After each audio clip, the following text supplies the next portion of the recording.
the sun. Mouth full of swimming around. Yeah, wait for the drop of the sun. Binabati ko kayong lahat at nakarating kayong lahat dito. Ito na ang katapusan ng unang pagsusulit. Lahat kayo'y nakapasa. Sana makayanan niyo ang mga susunod na pagsusulit. Ha? Nakakatuwa naman! Umabot ka. Aba, kiluha! Magsisimula na!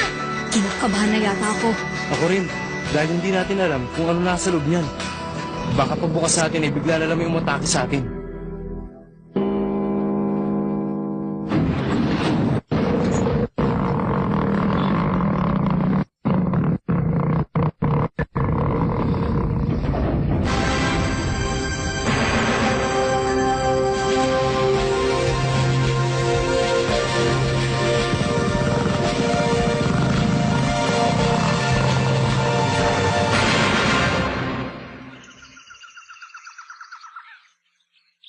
Kamusta na kayo? O ano? Nagugutom ka na ba dyan? Buhara? Naririnig mo naman, kumukulo na ang tiyan ko. Menchi, Nakikita niyo naman, kaming mga gourmet hunter ang naatasang magbigay sa inyo ng pangalawang pagsusulit. Ano? Gourmet hunter? Ha? Ano yun?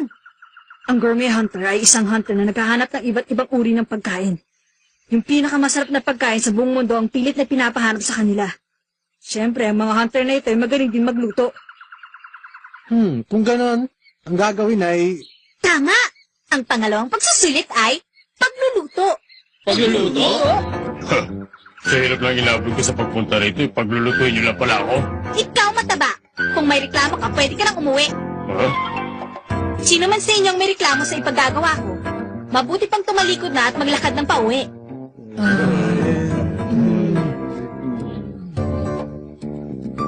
Sa palagay ko, wala namang magre-reklamo sa inyo. Ano bang klaseng luto ng pagkain ang gusto mo? Siyempre, ang una niyo iluluto ay o-orderin ko pagkain. At kung sino man sa inyo ang makakapasa sa una, sila lang ang maaaring makasali sa ipapaluto kong pagkain. Sa madaling salita, makakapasa lang kayo sa pagsusulit kung pareho kaming masasarapan. Hindi patas yun. Ang paglasa sa pagkain depende sa taong titikim nito. Paano yun? Kung masarap sa amin yung pagkain, eh hindi naman sa inyo masarap, eh sigurado bagsak pa rin kami, hindi ba? Oo naman. Kaya talaga. Teka! Makinig kayo. Gaya ng sinabi ko kanina, kung ayaw ninyong sumali sa pagsusulit na ito, maaari na kayong umalis. Sige, paalam na. Isang kalokohan yan! Sa tindi ng hirap na inabot ko, hindi na ako babalik. Wala naman. Ikaw talaga taba. Ikaw may kasalanan nito eh. Kung hindi ka nagreklamo, hindi mangyayari ito eh. Ano ba? Magsitahimik na kayo dyan. Kung maggugulo lang kayo dito, mabuti ba muwi na kayo? Ano nga po ba yung sinasabi ninyo? Sa madaling salita, makakapasa lamang kayo kung pareho kaming masasarapan sa luto ninyo. At matatapos lamang ang pangalawang pagsusulit kapag nabusog na kaming dalawa.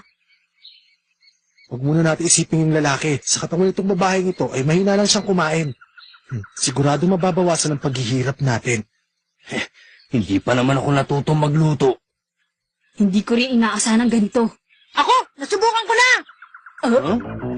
Wala naman sa itsura mo. Ano ba kaya mo lutuin? Kahit pa paano marami rin. Pero ang pinakamasarap, kanin na may itlog. Kanin? Na may itlog? Teka lang ha. Pwede na natin sabing luto yun, pero... Doon, tingnan mo naman. Kahit nakapikit pa ako, kahit hindi ako marunong magluto, kaya kong gawin yun. Nyabang mo naman! Pinunguri pa nga ako ni Tita Mito nung magluto ako eh. O sige na nga. Pagkatapos ito, ipagluto mo na lang ako ha. Ako rin. Magaling kayo. Ang o-orderin ko eh. Isang lechong baboy kada isang tao. Ano? Kada isang tao? Oo, paborito ko kasi yun eh. Naipon dito ang lahat ng mabangis na baboy. At nagsisimula na ang pinakamagulong habulan. Pinakamagulong habulan?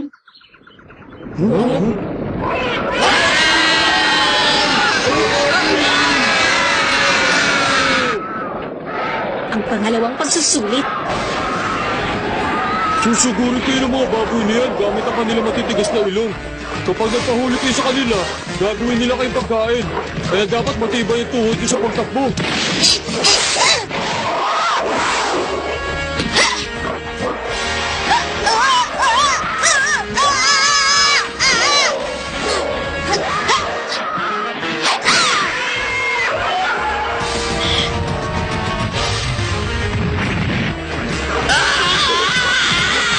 Mario!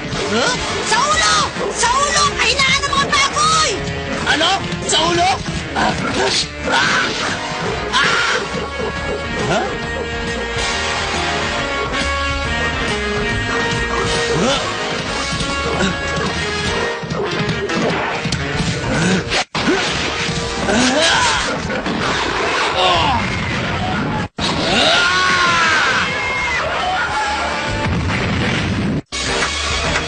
Boy! Down, boy! Hey!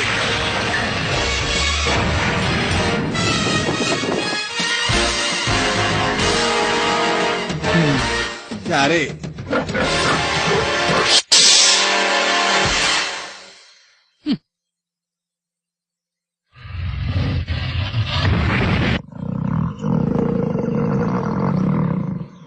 Nagugutom na ako.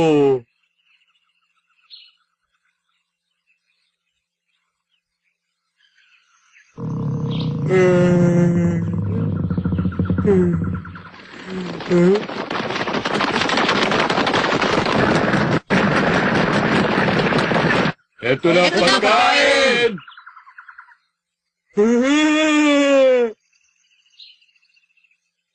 Aba, ang galing ha. Ang dami nilang nakahuli. Masyado kong miniliit ang mga aplikante. Mukhang maraming mga nakahuli. Pero ang magiging problema nila ay ang lasa. Ewan ko lang kung magugustuhan ng gourmet hunter na si Buhara ang kanilang mga luto. Masyado pa naman siyang pick-up pagdating sa lasa. Wow, ang sarap! Pero parang nagugustuhan niya. Ang sarap talaga! Sigurado akong nauna yung masasarap. Naku, naubos na! Siya kaya ang tunay na gourmet hunter? Ayos! Ang gagaling magluto! Hindi kayo nagkukunwari lamang na gourmet hunter ang taong ito? Usap! Naparami yata! Busog na ako! Tapos na! 70 buong lechong baboy ang nakain ni Buhara. Ha? Isa siyang halimaw. Ayos, ibang klase talaga ang mga hunter. Ang gagaling nila. Nasasabi natin magaling nga siya. Pero ayaw ko naman maging katulad niya. Ibang klase ang kinain niya. Nakapagtataka dahil kapag sinukat mo yun ay mas malaki pa sa katawan niya. Huwag mo na lang isipin yun. Baka masiraan ka pa. Sandali lang. Sasabihin mo lang pang masarap ang lahat ng mga lechon na kinain mo? Parang nilulun mo na lang lahat, hindi mo man lang nilasahan. Wala akong pakialam. Basta ang mahalaga na bawi ang gutom ko. Binusog nila ako kaya wala nang pakialam sa lasa. Masyado ka naman yata mabait ngayon. Isa kang gourmet hunter kaya kailangan mong maging stricto sa lahat ng mga pagkain nilalasahan mo. Ay, bahala ka na nga lang. Ang desisyon sa lasa ng mga lechong baboy, 70 taong nakapasa! Yeah! 70 taong nakapasa. Masyado naman yata itong marami. Kung sa bagay, madali lang naman mahuli ang mga baboy na yon. Isang malakas na pukpok lamang sa ulo ay patay na. Pero kailangan pa rin ng sapat na lakas ng loob, tibay ng dibdib at lakas ng pangangatawan. At syempre, abilidad sa pagluluto. Pero ang tunay na pagsusulit ay magsisimula pa lamang. Sigurado akong mahihirapan sila dito. Alam niyo bang dahil sa siya ang pinakauna at pinakabata sa larangan ng pagluluto, siya ang naging pinakamagaling na gourmet hunter? Ang gourmet hunter na si Mench, ang numero 1 tagaluto sa buong mundo. Isang amoy lamang niya sa kahit na anong pagkain ay masasabi na niya kaagad kung masarap ito o hindi. At dahil sa katakawan niya, ang lahat ng pagkain sa buong mundo ay natikman na niya. Pero hindi pa rin niya nakakalimutan ang mga lasa nito. Huwag niyo masahang magiging mabait ako tulad ni Buhara. Babantayan kong mabuti ang lahat ng gagawin niyo. Ganun pa man, dahil sa kanyang pagiging henyo ay masyado siyang naging sumpong. Kung hindi ka magiging maingat, sigurado mahuhulog ka sa kanyang patibong. Ang huling bahagi ng pangalawang pagsusulit, ang o-orderin ko ay... sushi. Ano yun? Hindi ko lang narinig yun ah. Sushi? Ha? Sushi? Ngayon ko lang narinig yun ah. Ano naman luto yun? Alam mo ba yun? Hindi. Anong gagawin ko? Hindi ko alam yun. Magluto ng pagkain hindi mo alam. Imposible yun. Mukha yata ang napakalaki ng problema niyo ah. Pero hindi ko kayo masisisi kung hindi niyo alam yun. Dahil yun ay uri ng katutubong pagkain sa isang maliit na pulo. Bibigyan ideya. Tignan niyong mabuti ang nasa loob. Ito ang lugar na inyong paglulutuan. Nakahanda na ang lahat ng inyong gagamitin, pati na rin ang mga sangkap sa pagluluto. In-order ko nila ng pinakamasarap na kanin para sa inyong sushi. Heto pa, isang magandang ideya. Ang in-order kong sushi sa inyo ay yung presentableng pagkabilot. Pwede nyo nang simulan. Kapag nabusog na ako, ay tsaka lamang kayo matatapos. Kaya magluto kayo hanggat kaya ninyo. Nakabilot na sushi? Nakabilot na sushi? Kanin lang bang gagamitin dito? Ha? Kapag tinignan mo to, nasisiguro ko sa'yong hindi lamang yan. Sushi.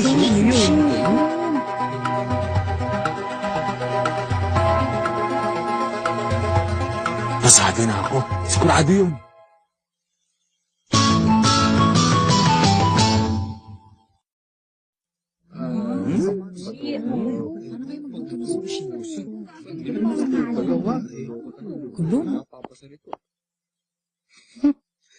Napakaswerte ko naman. Akalain mong napili niya ang ipaluto ay pagkain na gawa sa aming bansa. Pero kapag nagmadali ako, baka malaman nilang lahat na alam kong pagkain yun. Ang ipapakita ko, inosente ko. Para makapasa ako mag-isa. Siyempre, kailangan maging mautak. Paano ba naman yan?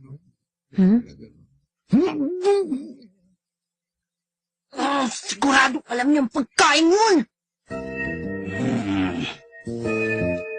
Nakabilot na kanin. Parang binibigyan niya ako ng ideya kung anong dapat kong gawin Pero ang hindi ko lang talaga alam ay kung anong bibilutin ko. Nakabilot na sushi. Hindi ko lang talaga alam kung anong hugis ng pagkain na yun. Pero alam kong nabasa ko na yun. Sigurado ka? Sigurado. Yun ay kanin na may suka at iba pang halo. Kung hindi ako nagkakamali, meron din yung sariwang isda. Sariwang isda? Nakikita mo naman na dito tayo sa gitna ng gubat Huwag kang maingay! Dahil makakakita ka ng isda sa mga ilog at lawa.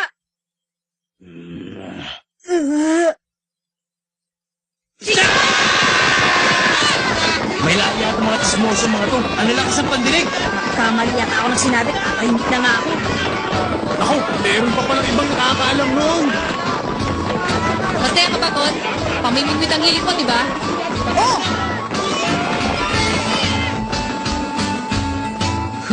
Magaling ko talaga mag-isip, Pechi. Dahil hindi lang mapagluluto ang gagawin ng mga aplikating yan. Hindi ba't masayang pinagagawa ko? Sawa na kasi ako sa ordinaryong sushi kaya ngayon espesyal naman.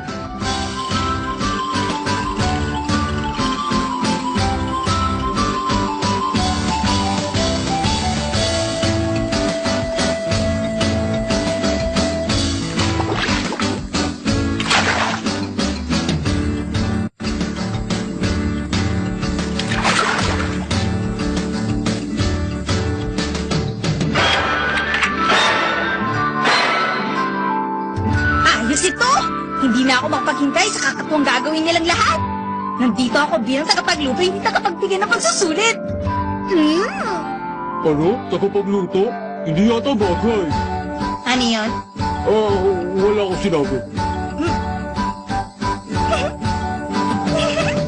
Kung ganun, tagapagluto ka lang pala, ha? Sana naman hindi ka sumpungin.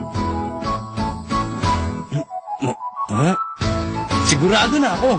Sariwang isda na ibinalot sa kanin. Ito na nga yun. Ang galing ko talaga. Tapos na ako. At ako ang nauna sa lahat ng aplikante. Ang tawag ko dito ay Leon Special. Tikman mo na. Aba, patingin nga.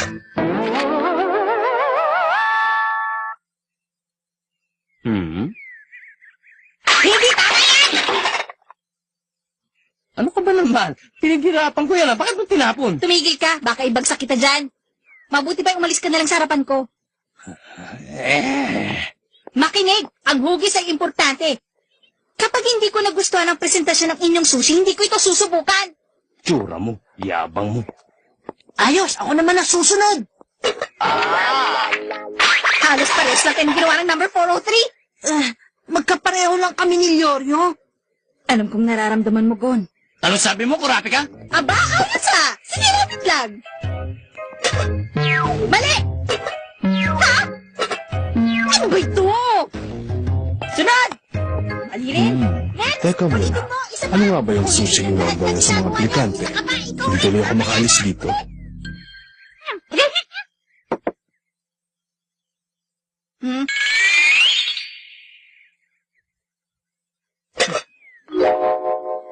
Shrimp cocktail at kanin na nakababot sa mustard sauce. Yun ang tinatawag na Purgon style.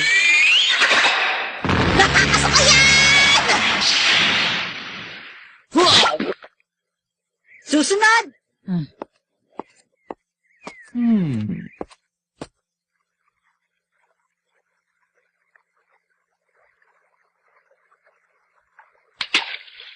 Ano ba?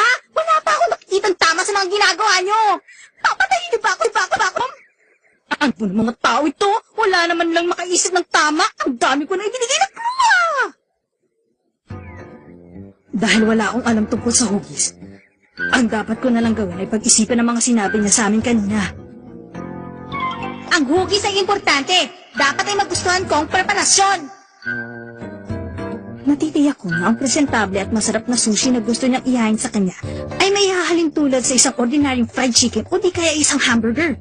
At ang bagay na nasa kamay niya, nasisiguro kung gagamitin niya para ipanghawak ng isang pagkain na kasing laki ng itlog o di kaya mas maliit pa dito. Para maging mas presentable, ilalagay ko sa gitna ang isda na mayroong kanin sa ibabaw. Tama.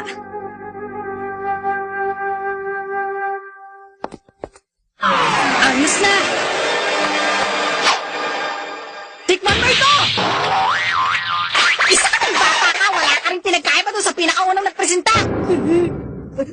Tama lang yan, masyado ka kasi mayabang. Makinig kayo! Kahit anong gawin niyo ay wala talagang maasal sa inyong lahat. Ibinigay ko na nga sa ideya pero wala pa rin kayong pag-asa! Oras na para ito naman yung subukan. Tikman mo to. Ito ang totoong sushi. Aba, sa wakas nakakita na rin ako ng totoong sushi. Titikman ko na. Hindi siya masarap. Mabuti pa, ulitin mo. Kunin mo na ito. Ano? Anong sabi mo? Ang sushi ay binalot ko sa kanin. May sukat para sa isang kagat na mayroong labanon sa gitna ng kanin at isda. Hindi ba ganun yung pinatikim ko sa'yo? Tapos sasabihin mo ngayon, hindi siya masarap. Madali lamang gawin yon. Masyado ka lang maating babae ka! Ha? Ang dali lang pala nun eh. Nasabi ko na. Anong sinabi mo? Madali lang gawin? Maarte lang akong babae! Mayabang kang kalbo ka! Alam mo ba kailangan mo mag-aral ng humigit kumulang na 10 taon bago mo masasabing masarap ang hinanda mong sushi? Kahit anong hirap ang abutin yung mga baguan sa pagdaya ng hugis nito ay hindi niyo makakayan-gayain ang lasa! Bugok! Ayaw mo? Eh di huwag mo nang tikman ang mga gagawin ko. Aba, sumagot ka na sa akin! Baka gusto mong tapusin kita! Naku, eto na naman siya. Sinusupong na naman si Menchi. Kapag nasira ang timpla niya, wala na magugusto ng lasa kahit masarap. Kakaunting tagapagluto lamang ang makakapagpaligaya kay Menchi, kaya sigurado mahihirapan kayo. Baka hindi ako makapagpigil at anong pang magawa siya, kalbo ka! Alam mo, napakagaling niya. Ay! Naku, mas lalo pa yata akong nagutom sa ginawa kong pagsigaw ah. Ngayon, humanda na ang susunod. Naghihintay ako. Ito po sa akin, sigurado masasarapan kayo. Tunay, oh. Naku, dahil dun sa kalbong yun, alam na tuloy ng lahat kung paano gawin ng sushi. Ngayon ay sa lasa na lang sila maglalaban-laban. Patingin nga niyan.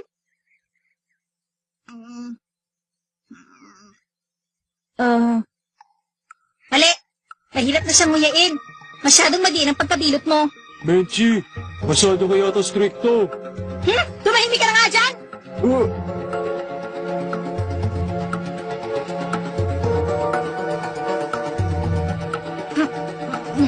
Maling-mali ang pagkahiwa mo sa isda. Pangit naman lang yung kanin. Ulitin. Matagal kang gumawa ng kanin na initan ng katawan mo ang isda. Ulitin mo yan.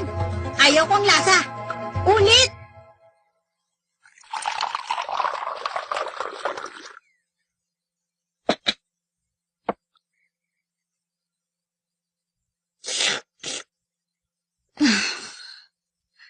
Sorry, nabusog na yata ako sa kinain ko. Teka muna, anong resulta? Wala ni isa. Nung una pa lang isinabi ko sa inyo kapag busog na ako, tapos na. Kaya paalam! Hindi ito ang oras para magbiro ng ganyan. Hindi kami makakapahit dyan. Imposible walang pumasa, kaya mabuti pa sabihin mo na!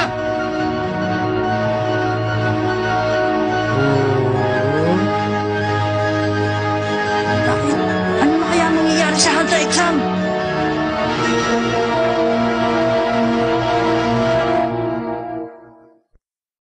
もううんざりだ見せてやるよこれが最後の月が天章だ